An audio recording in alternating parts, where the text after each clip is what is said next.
Sa dami ng bunga, nagkakandalaglag na hanggang sa baba. Ayan o. Nanguha kami ng kamyas dito sa aming kapitbahay kasi hindi na nila kayang kainin dahil sa dami ng bunga. So gagawin namin dyan, patutuyuin. Masarap yan sa sinaing na tulingan at sa mga, yung sariwa naman sa mga sausawan, yan, kamatis, kasama, tapos sa buro, binuburo din yan eh. At sa mga paksiw na isda, yan, sa sinigang sa kamyas.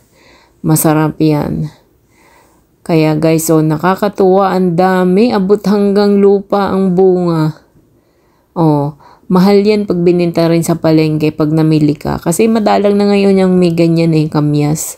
Eh, itong kapitbahay namin, meron siyang puno, sobrang dami ng bunga. Kaya binigay sa amin. Ay, paborito ko pa naman yan. Masarap sa isda. Pampatanggal ng suya. Pag ako nangain ng mga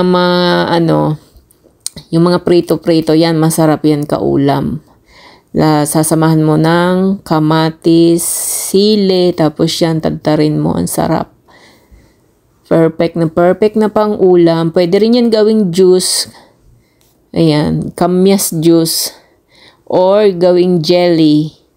Palaman sa tinapay. Yan, ang dami naming nakuha oh. Halos 2 supot. Grabe, ang ganda. Pag may ganyan ka sa bakuran, ako ang ganda. Kaya magtatanim ako niyan. Para meron kang sariling puno.